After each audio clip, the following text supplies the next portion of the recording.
بسم اللہ الرحمن الرحیم اللہم صلی علی سیدنا مولانا محمد معدن الجود والکرم والہ وصحبہ بارک وسلم۔ اللہ رب العزت قرآن مجید میں ارشاد فرماتا ہے انما یرید اللہ لیذھب عنکم الرجس اہل البیت ویطہرکم تطہیرا۔ بے شک اللہ رب العزت یہ چاہتا ہے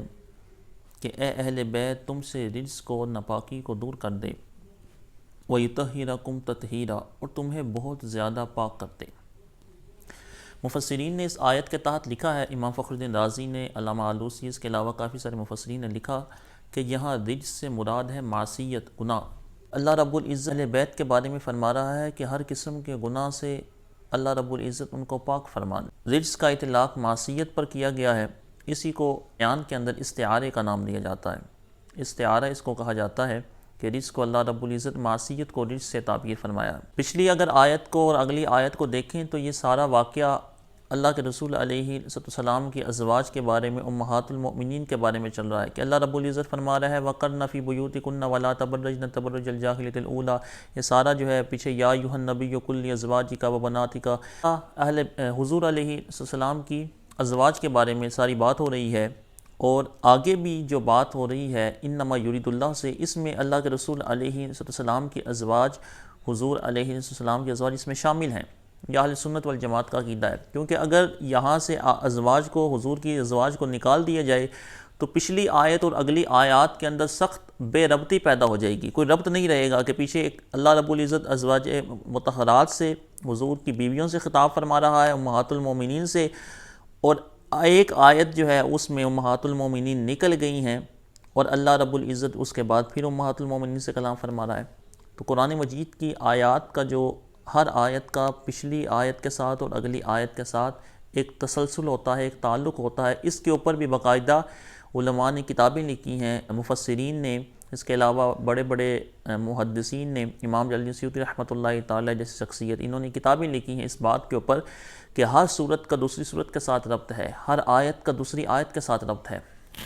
قرآن مجید کی دوسری آیات کے اندر بھی دیکھا جائے تو اہل بیت کا اطلاق،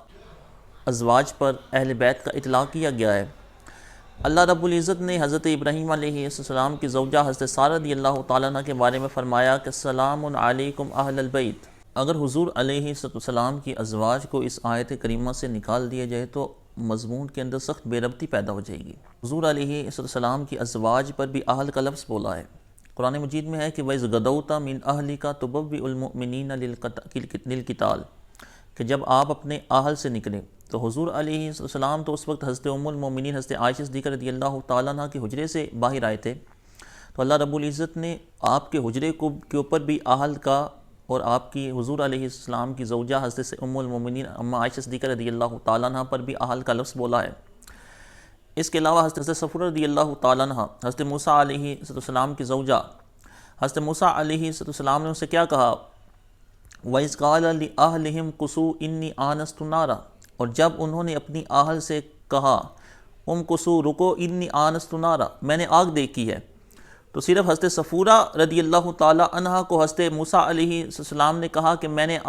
آگ دیکھی ہے، اور اللہ رب العزت نے کون سا لفظ استعمال فرمایا وَإِذْ قَالَ لِأَهْلِهِ، اپنے اہل سے کہا۔ تو اہل سنت کا یہی عقیدہ ہے کہ یہاں اللہ کے رسول علیہ السلام کی ازواج مطہرات بھی مراد ہیں، حضور کے گھر والے بھی مراد ہیں، امام حسن و حسین، سیدہ کائنات سیدہ فاطمہ الزہرا رضی اللہ تعالیٰ عنہ یہ بھی مراد ہیں، حضرت مولا علی رضی اللہ تعالیٰ عنہ بھی مراد ہیں۔ اور مفسرین نے اس آیت کے تحت ایک مشہور حدیث پاک نقل کی ہے۔ حدیث پاک ویسے تو وہ واقعہ مباہلہ کے تحت پیش کی جاتی ہے کہ ندعو ابناءنا وابناءکم ونساءنا ونساءکم وانفسنا وانفسکم۔ اس آیت کے تحت جو ہے جب یہ آیت کریمہ نازل ہوئی تو اللہ کے رسول علیہ السلام نے بلایا، کس کو بلایا؟ علی و فاطمہ و حسن و حسین۔ یہ مسلم شریف کے اندر روایت موجود ہے، حضرت سعد بن ابی وقاص رضی اللہ تعالیٰ عنہ اس کے راوی ہیں۔ حضرت سیدہ کائنات سیدہ فاطمہ الزہرا رضی اللہ تعالیٰ عنہ، حضرت مولا علی، حضرت امام حسن و حسین کو بلایا اور فرمایا اللہم ہؤلاء اہل بیتی، اے اللہ یہ میرے اہل بیت ہیں۔ مسلم شریف کے اندر یہ روایت موجود ہے۔ اور دوسری روایت جو ہے وہ حضرت ام المومنین حضرت اما عائشہ صدیقہ رضی اللہ تعالیٰ عنہ کی روایت ہے، یہ بھی مسلم کے اندر موجود ہے۔ اما عائشہ صدیقہ رضی اللہ تعالیٰ عنہ فرماتی ہیں کہ حضور علیہ السلام جو ہے، حضور علیہ السلام تشریف فرما تھے، حضور نے اپنے اوپر چادر لی ہوئی تھی، حضرت امام حسن آئے، حضور نے اس چادر کے اندر امام حسن کو لیا، پھر امام حسین آئے، حضور نے اس چادر کے اندر لیا، سیدہ فاطمہ آئیں، پھر ان کو لیا، مولا علی آئے، ان کو اس چادر میں لیا، اور پھر جو ہے اللہ کے رسول علیہ السلام نے اس آیت کریمہ کی تلاوت فرمائی، انما یرید اللہ لیذھب عنکم الرجس اہل البیت ویطہرکم تطہیرا۔ یہ بھی روایت جو ہے مسلم شریف کے اندر موجود ہے۔ تو ان روایات سے یہ پتہ لگتا ہے کہ حضور علیہ السلام کی ازواج تو اہل بیت کے اندر شامل ہی شامل ہیں۔ حضور علیہ السلام نے ان کو اس چادر کے اندر چھپا کر، چادر میں داخل فرما کر یہ بتا دیا کہ صرف ازواج مطہرات حضور کے اہل میں شامل نہیں ہیں۔ یہ آیت کریمہ صرف ان کے بارے میں نہیں ہے، بلکہ امام حسن و حسین، حضرت فاطمہ الزہرا، حضرت مولا علی رضی اللہ تعالیٰ عنہ بھی اس کے اندر شامل ہیں، کیونکہ وہ بھی حضور علیہ السلام کے اہل بیت کے اندر شامل ہیں۔ حضرت ام المؤمنین رضی اللہ تعالیٰ عنہ نے عرض کی، جب حضور علیہ السلام نے ان کو یہ فرمایا نا کہ اے اللہ یہ میرے اہل بیت ہیں، تو انہوں نے عرض کی یا رسول اللہ میرے بارے میں، تو حضور نے فرمایا کہ انتی علی خیر، کہ تو خیر پر ہے۔ یہ بھی مسلم شریف کے اندر روایت موجود ہے، حضرت زید بن ارقم اس کے راوی ہیں۔ انتی علی خیر، اس سے یہ حضور نے یہ بتا دیا کہ تیرے بارے میں تو کسی کو یہ گمان بھی لاحق نہیں ہو سکتا کہ حضور کی بیوی ہو اور حضور کے اہل میں شامل نہ ہو، کیونکہ اہل کا جو سب سے بڑا اطلاق ہوتا ہے کہ وہ گھر والی پر ہوتا ہے، وہ زوجہ کے اوپر ہوتا ہے۔ تو خیر پر ہے کہ تیرے بارے میں تو شبہ ہو نہیں سکتا۔ تو حضور علیہ السلام نے ان کو اپنے اہل چادر کے اندر چھپا کر، داخل فرما کر یہ بتا دیا کہ یہ حضرات یہ بھی حضور علیہ السلام کے اہل بیت کے اندر شامل ہیں، اور ان کی خصوصیت اور اختصاص کی وجہ سے اللہ کے رسول علیہ السلام نے ان کو چادر کے اندر داخل فرمایا۔ اللہ کے رسول علیہ السلام نے ارشاد فرمایا کہ فاطمہ تو بدعۃ منی، فاطمہ میرے جگر کا ٹکڑا ہے، فمن اغضبھا فقد اغضبنی، جس نے اس کو ناراض کیا اس نے مجھے ناراض کیا۔ میں انشاءاللہ عز و جل جو مستند روایتیں ہیں بخاری و مسلم کی اور صحاح ستہ کی، اس کے علاوہ جن روایت کے اوپر جو ہے وہ کم از کم ضعیف کا حکم ہو، وہ انشاءاللہ پیش کروں گا۔ کوئی ایسی روایت پیش نہیں کروں گا کہ جس کے اوپر موضوعیت کا الزام ہو۔ حضرت عبد الرحمن بن ابی نعیم رضی اللہ تعالیٰ عنہ، بخاری شریف کے اندر روایت موجود ہے، عبداللہ بن عمر رضی اللہ تعالیٰ عنہ نے کسی نے پوچھا، کسی شخص نے احرام کی حالت میں مکھی مارنے کے بارے میں پوچھا، کسی عراقی نے حضرت عبداللہ بن عمر سے یہ مسئلہ پوچھا۔ حضرت عبداللہ بن عمر نے فرمایا قال اہل العراق یسألونی عن الذباب وقد قتلوا ابن بنت رسول اللہ صلی اللہ علیہ وسلم۔ آپ نے فرمایا کہ عراقی مجھ سے یہ مسئلہ پوچھ رہے ہیں کہ احرام کی حالت میں مکھی مارنا جائز ہے یا ناجائز ہے، وقت قتلوا ابن بنت رسول اللہ، حالانکہ انہوں نے تو اللہ کے رسول علیہ السلام کی شہزادی کے بیٹے کو قتل کیا ہے۔ مسئلہ یہ پوچھ رہے ہیں کہ احرام کی حالت میں مکھی ماری جا سکتی ہے یا نہیں ماری جا سکتی، کہ آپ یہ بتانا چاہ رہے تھے کہ تم جو لوگ اتنا بڑا فعل کر سکتے ہیں کہ اللہ کے رسول کے نواسے کو شہید کر دیں، وہ مسئلہ مجھ سے یہ پوچھ رہے ہیں کہ مکھی ماری جا سکتی ہے یا نہیں ماری جا سکتی، حالانکہ اللہ کے رسول علیہ السلام نے ارشاد فرمایا کہ ہما ریحانی من الدنیا، حسن و حسین یہ دونوں دنیا کے اندر میرے پھول ہیں۔ یہ بخاری شریف کے اندر یہ روایت موجود ہے۔ اللہ کے رسول علیہ السلام امام حسن و حسین کو سونگا کرتے تھے، فَيَدُمُّهُمَا وَيَشُمُّهُمَا، حضور دونوں کو سینے سے لگاتے اور سینے سے لگا کے ان کو سونگا کرتے تھے، کیونکہ حضور علیہ السلام کو ان سے جنت کی خوشبو آیا کرتی تھی۔ ترمذی شریف کے اندر روایت موجود ہے، اللہ کے رسول علیہ السلام نے ارشاد فرمایا کہ الحسن والحسین سیدہ شباب اہل الجنہ، حسن و حسین دونوں جنتی نوجوانوں کے سردار ہیں۔ تو یہ جنتی نوجوانوں کے سردار ہیں، تو جب سردار ہیں تو ان سے خوشبو بھی تو پھر جنت کی ہی آنی ہے۔ فرمایا کہ دونوں دنیا کے اندر میرے پھول ہیں۔ ایک جگہ سیدی اعلیٰ حضرت فرماتے ہیں کہ کیا بات رضا اس چمنستان کرم کی، زاہدہ ہے کلی جس میں حسین اور حسن پھول۔ حضرت اسامہ بن زید رضی اللہ تعالیٰ عنہ فرماتے ہیں اللہ کے رسول علیہ السلام کی بارگاہ کے اندر حاضر ہوا تو حضور علیہ السلام تشریف فرماتے اور حضور کی گود میں کوئی چیز تھی اور اوپر چادر تھی، تو آپ فرماتے ہیں کہ جو مجھے کام تھا میں نے وہ پوچھا، تو جب میں جانے لگا تو میں نے اللہ کے رسول علیہ السلام سے عرض کی کہ یا رسول اللہ یہ آپ کی چادر میں کیا ہے؟ تو حضور نے فکشفہ، جب چادر کو کھولا تو آپ فرماتے ہیں میں دیکھتا ہوں کہ چادر کے اندر حسن و حسین ہیں۔ تو حضور نے فرمایا ہازان ابنایا وابن ابنتی، اے اسامہ بن زید یہ دونوں میرے بیٹے ہیں اور میری بیٹی کے بیٹے ہیں۔ اللہم انی احبہما فاحبہما واحب من یحبہما، اے اللہ میں ان دونوں سے محبت کرتا ہوں، تو بھی ان دونوں سے محبت فرما، اور تو اس سے بھی محبت فرما جو ان دونوں سے محبت کرتا ہے۔ امام ترمذی نے اپنی جامع ترمذی کے اندر حدیث پاک کو روایت کیا ہے۔ حضرت امام حسن رضی اللہ تعالیٰ عنہ کے بارے میں آتا ہے کہ کان اشبہ برسول اللہ صلی اللہ علیہ وسلم ما بین الصدر الی الراس، آپ سینے سے سر تک اللہ کے رسول علیہ السلام کے مشابہ تھے۔ امام حسین کے بارے میں آتا ہے ما کان اسفل من ذالک،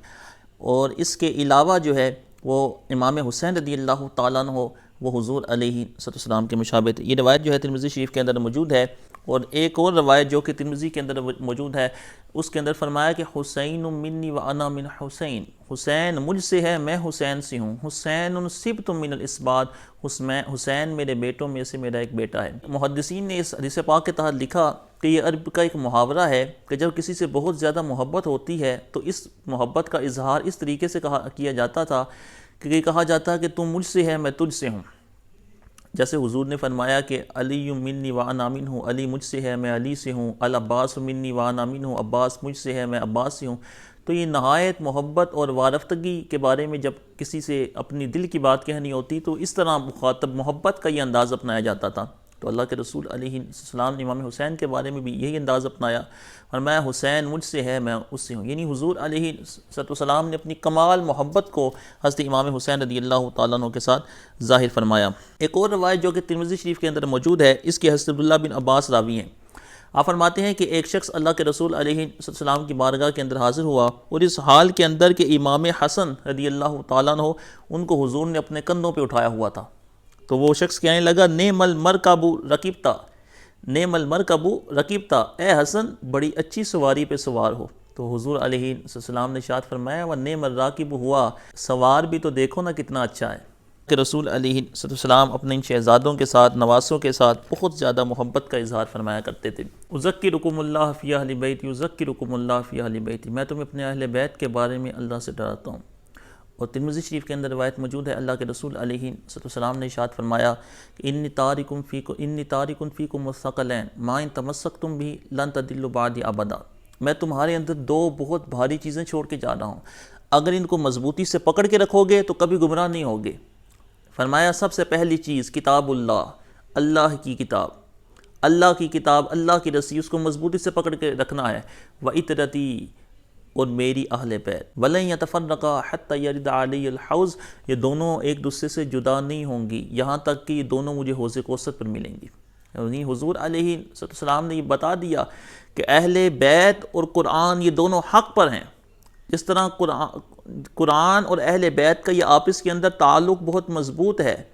یہ دونوں ان دونوں کو مضبوطی سے پکڑ کے رکھنا ہے کہ قرآن کی محبت، اپنے احکام، اپنی زندگی کے اندر قرآن، ہر معاملے کے اندر قرآن سے رہنمائی لینی ہے، اور اپنی زندگی کے ہر معاملے کے اندر میرے اہل بیت کی سیرت، ان کی محبت کے ساتھ رہنمائی لینی ہے۔ یہ دونوں ایک دوسرے سے جدا نہیں ہوں گی۔ نہیں، اللہ کے رسول علیہ السلام نے اپنے اہل بیت کی حقانیت، ان کی محبت کو اس حدیث پاک کے اندر بڑی اچھے طریقے سے بیان فرما دیا۔ حدیث شریف کے اندر روایت موجود ہے،